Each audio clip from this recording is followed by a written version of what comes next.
حدیث پاک میں آتا ہے کہ ملک الموت اترتا ہے، اس کے ساتھ 4 فرشتے ہوتے ہیں.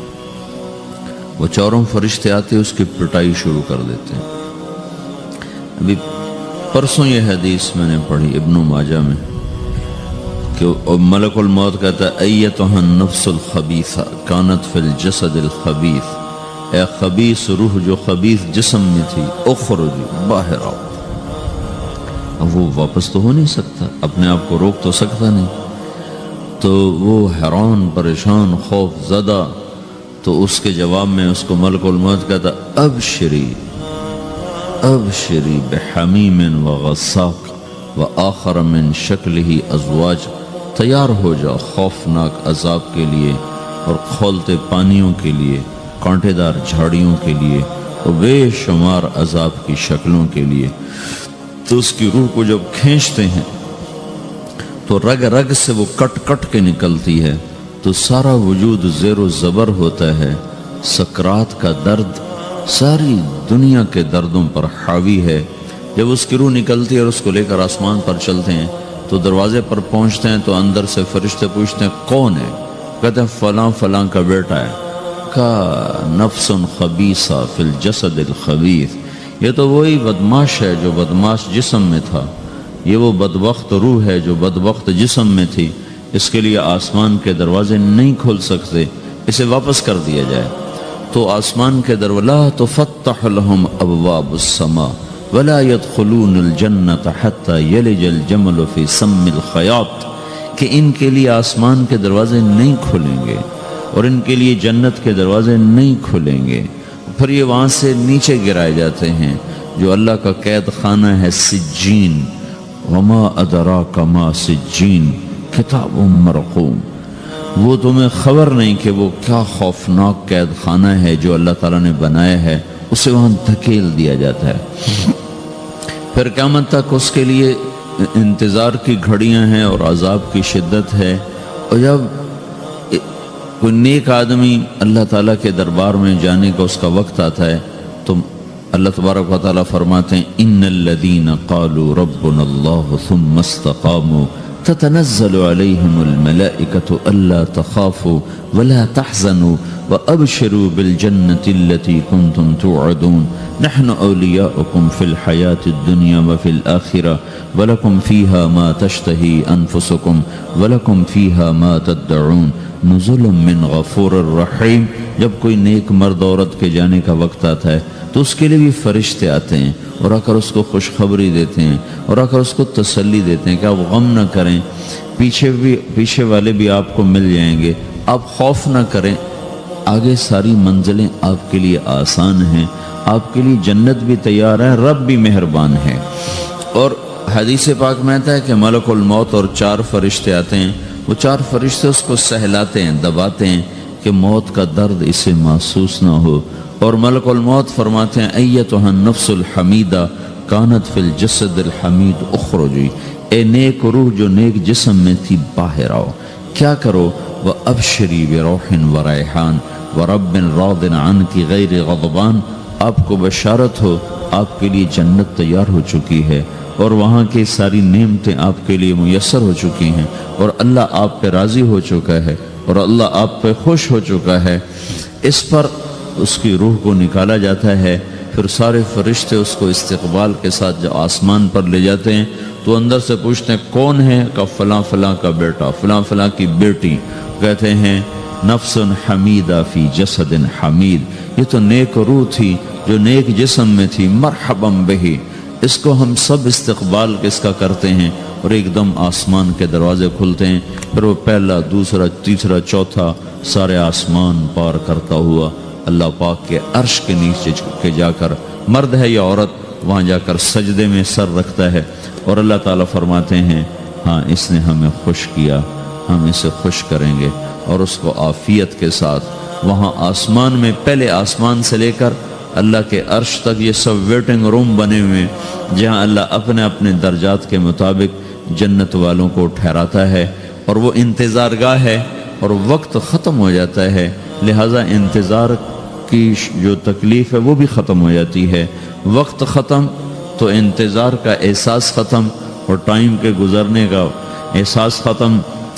تو جیسے اصحاب کہف کو اللہ نے غار میں داخل کر کے تو غار کے اندر سے وقت کو نکال کے باہر پھینک دیا. باہر 300 سال گزرے، اندر آدھا ہی دن گزرا تھا. وہ جب اٹھے ہیں تو وہ 25 برس کا نوجوان 325 سال کا ہو کے نہیں اٹھا، وہ 25 سال کی عمر میں اٹھا ہے. نہ ناخن بڑا ہے، نہ مونچھیں بڑی ہیں، نہ ان کی داڑیاں لمبی ہوئی ہیں، کیونکہ تو زندہ تھے، مر نہیں گئے تھے. تو زندہ کے تو بال بھی بڑھتے ہیں، ناخن بھی بڑھتے ہیں، لیکن وہ اس طرح اٹھے کہ 300 برس گزر گئے اور 25 برس کا نوجوان 25 سال کی عمر میں اٹھا ہے، 20 برس کا 20 برس کی عمر میں اٹھا ہے. اور وہ کہنے لگے کم لبثنا، بھئی کتنا ٹھہرے ہیں؟ یومن او بعض یومن، لگتا ہے کوئی دن آدھا دن ٹھہرے ہیں. وہ صحیح کہہ رہے تھے. باہر اللہ تعالیٰ نے وقت کی گھڑی کو چلائے رکھا اور اندر غار میں اس کو سوئچ آف کر دیا، نکال دے کے یہاں وقت کو داخل نہیں ہونے دیا. تو وقت کے گزرنے سے جو بھی اثرات مرتب ہوتے ہیں وہ ان پر مرتب نہیں ہوئے. تو وہ 20 آدھے ہی دن کے بعد اٹھے ہیں. باہر 300 سال، اندر آدھا دن. یہی کچھ اللہ تبارک و تعالیٰ برزخ میں کر دیتا ہے، وقت کو ختم کر دیتا ہے، گزرنے کا احساس نہیں ہوتا ہے. تو اس طرح میرے عزیزو، یہ 2 موتیں ہر انسان دیکھتا ہے. یا وہ جنت کے فرشتوں کا استقبال دیکھتا ہے یا جہنم کے فرشتوں کی مار اور پٹائی کو سہتا ہے.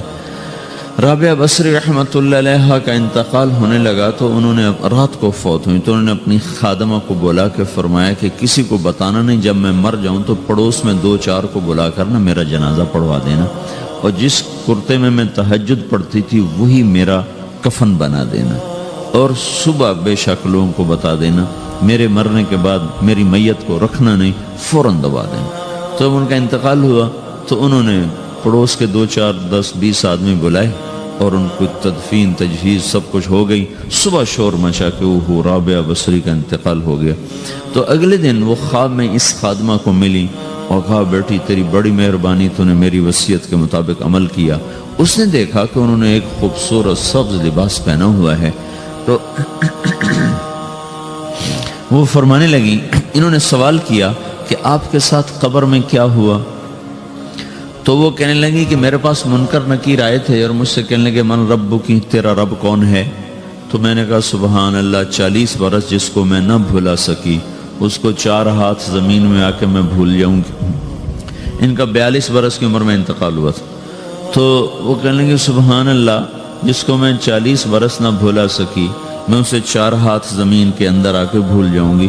تو منکر نکیر کہنے لگے اس کا کیا حساب لینا؟ پھر انہوں نے پوچھا کہ وہ آپ کا وہ کرتا کہاں گیا تہجد والا جس میں آپ کو کفن دیا تھا؟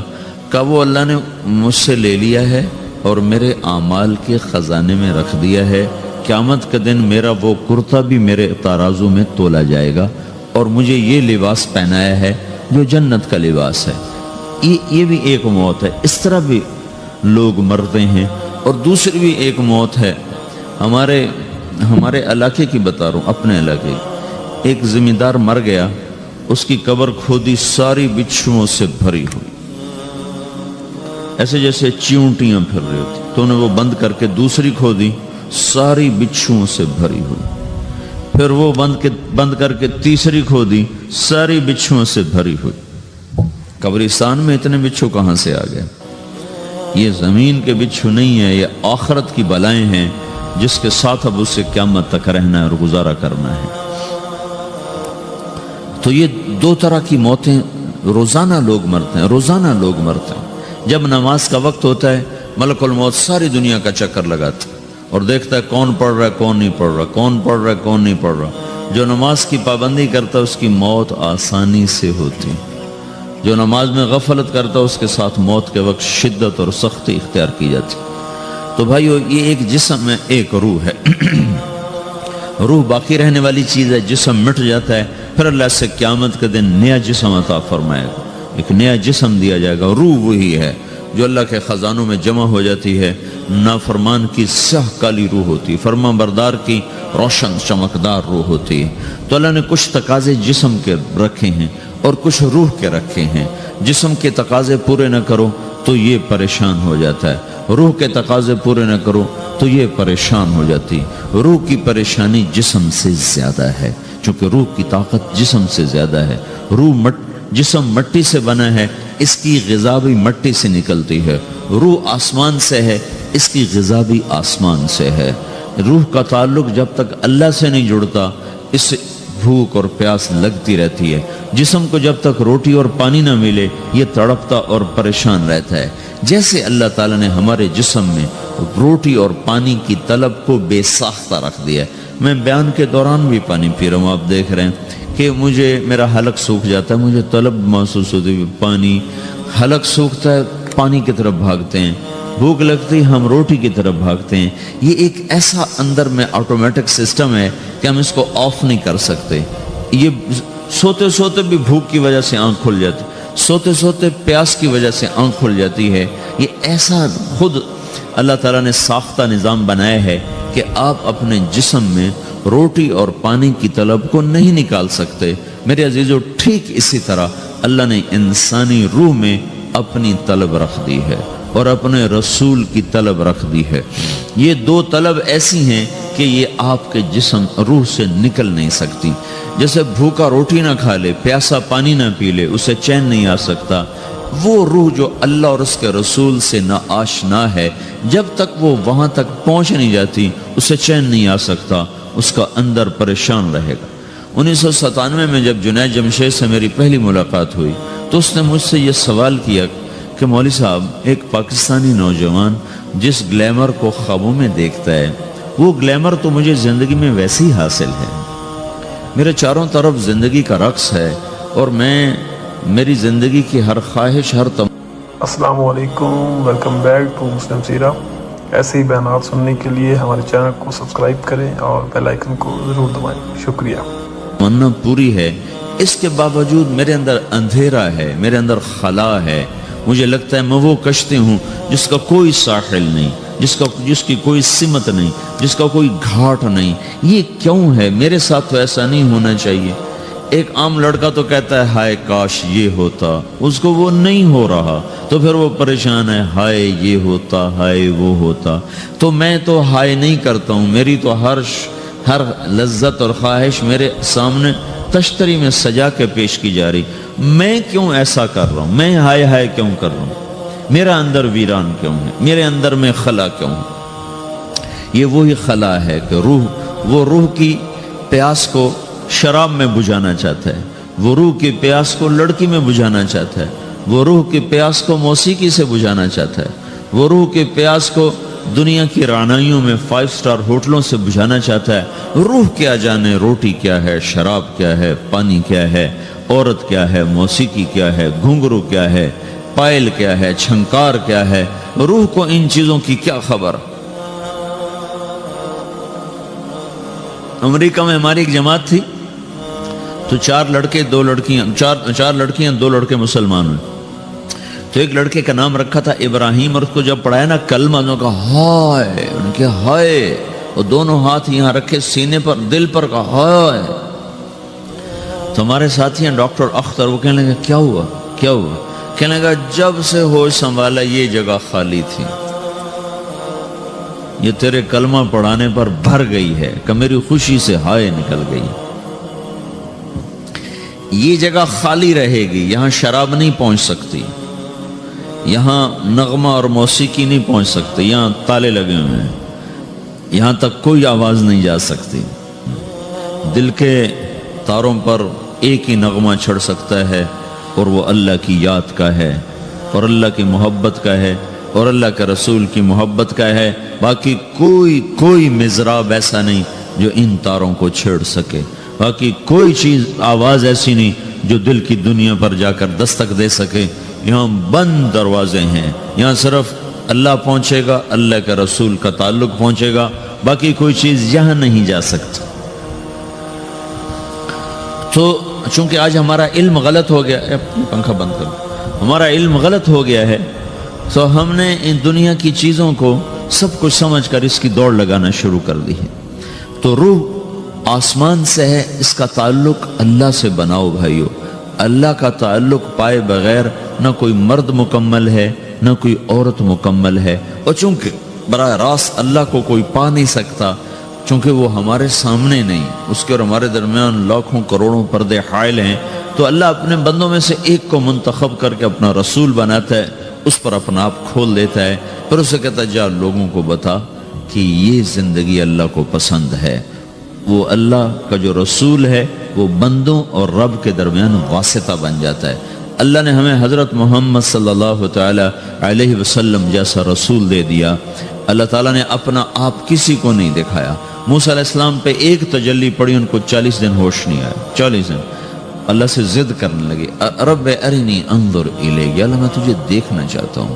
اللہ تعالیٰ نے کہا موسیٰ یہ ہو نہیں سکتا۔ موسیٰ علیہ السلام اللہ کے نبی نے فرمایا لاڈلے نبی تھے، اللہ پاک سے ضد کر لیا کرتے تھے۔ پھر کہنے لگے نہیں یا اللہ میں نے ایک دفعہ تو ضرور دیکھنا ہے۔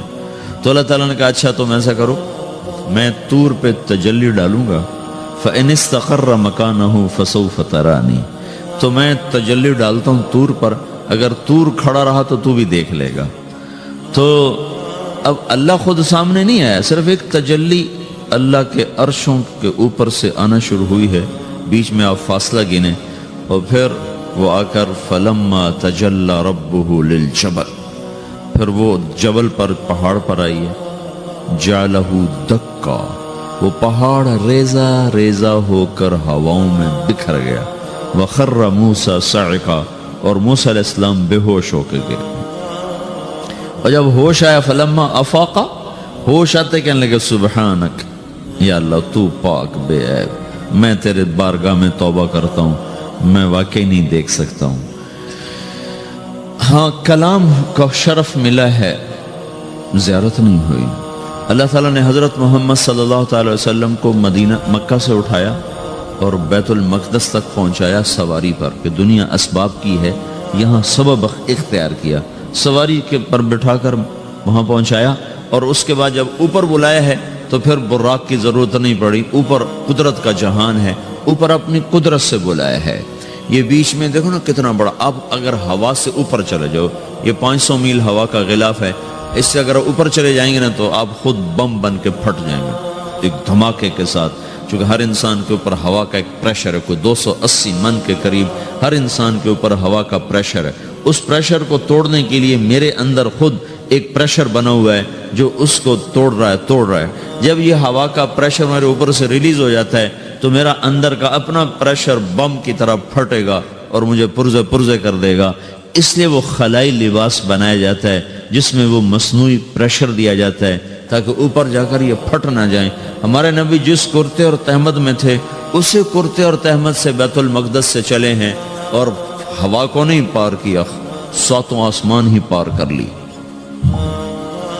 اور پہلے آسمان پر حضرت آدم علیہ السلام نے استقبال کیا ہے، اور دوسرے آسمان پر حضرت عیسیٰ علیہ السلام، زکریا علیہ السلام، یحییٰ علیہ السلام نے استقبال کیا ہے، تیسرے آسمان پر حضرت یوسف علیہ السلام نے استقبال کیا ہے، چوتھے پر حضرت ادریس علیہ السلام نے استقبال کیا ہے، 5ویں پر ہارون علیہ السلام نے استقبال کیا، اور 6 پر موسیٰ علیہ السلام نے استقبال کیا، اور 7ویں آسمان پر ایک بیت اللہ دیکھا ہے جس کا طواف ہو رہا ہے۔ استقبال کو کوئی موجود نہیں، ایک بڑے میاں ایسے ٹیک لگا کے بیت اللہ کی یوں ٹیک لگا کے بیٹھے ہیں، گوٹھ مار کے، دونوں ہاتھوں کے ایسے گوٹھ مار کے بیٹھے ہیں، ان کی سفید داڑھی ہے، وہ نہیں اٹھے ہیں۔ باقی تو نبی بھی سامنے کھڑے ہوتے تھے استقبال کو، لیکن یہ بزرگ نہیں اٹھے ہیں۔ تو آپ نے پوچھا یہ کون بزرگ ہیں؟ تو جبریل نے کہا یہ آپ کے دادا ابراہیم علیہ السلام ہیں۔ آپ خود چل کے آگے گئے ہیں، وہ قریب آئے تو وہ اٹھے اور آپ کو گلے لگایا، ماتھا چوما، پیار کیا۔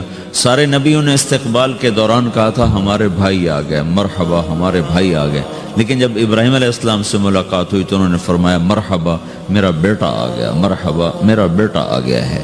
اور یہ جو حالانکہ مرتبہ تو ابراہیم علیہ السلام کا چھوٹا ہے، ہمارے نبی کا مرتبہ بلند ہے، لیکن رشتے میں ابراہیم علیہ السلام کا مرتبہ بلند ہے اور ہمارے نبی کا مرتبہ چھوٹا ہے۔ ابراہیم علیہ السلام اوپر جا کر دادا بن رہے ہیں اور یہ نیچے پوتا پڑپوتا بن رہے ہیں، تو رشتے کی نسبت میں آپ چھوٹے ہیں وہ بڑے ہیں۔ مرتبے اور مقام میں تو اللہ کے بعد آپ کا اور آپ کے سامنے کوئی ہے نہیں، بس اوپر اللہ اور نیچے اللہ کا رسول ہے، باقی سبھی نیچے ہیں۔ لیکن یہ امت کو سبق دینا تھا کہ اللہ تعالیٰ کو معلوم تھا کہ آنے والی یہ جو نسل ہے یہ ماں باپ کے نافرمان ہوں گی۔ چونکہ انہیں صرف پیسہ کمانا، آپ کا بھی قصور نہیں، آپ کو ٹیکسٹائل سکھائی جا رہی، کوئی ماں باپ کی تعظیم تو نہیں سکھائی جا رہی ہے، اور خود آپ کے ماں باپ نے آپ کو نہیں بتایا کہ ماں کسے کہتے ہیں، باپ کسے کہتے ہیں۔ جس چیز نے بتانا تھا وہ آپ نے پڑھا نہیں، وہ تو دین نے بتانا تھا، قرآن نے بتانا تھا، سیرت نبی نے بتانا، وہ سیرت آپ نے پڑھی نہیں، قرآن آپ نے پڑھا نہیں۔ آپ کا سارا زور لگا پہلے وہ ایف ایس سی کو پاس کرنے میں، پھر ٹیکسٹائل میں آ گیا تو اب دھاگا کیسے بنتا ہے، آپ کا سارا علم ہے کہ دھاگا کیسے بنتا ہے۔ یہ علم آپ نہیں پڑھ رہے کہ انسان کیسے بنتا ہے، یہ مشین کیسے چلتی، آپ یہ سیکھ رہے ہیں، یہ انسان کیسے چلے یہ کسی ادارے میں نہیں سکھایا جا رہا۔ وہ اداروں کا یہ موضوع ہی نہیں کہ انسان بناؤ، اداروں کا موضوع ہے بس روبوٹ بناؤ جنہیں بس دھاگا بنانا آتا ہو، کسی کو دوائی بنانی آتی ہو، کسی کو حل بنانا آتا ہو، کسی کو بم بنانا آتا ہو، کسی کو کپڑا بنانا آتا ہو، کسی کو لوہا بنانا آتا ہو۔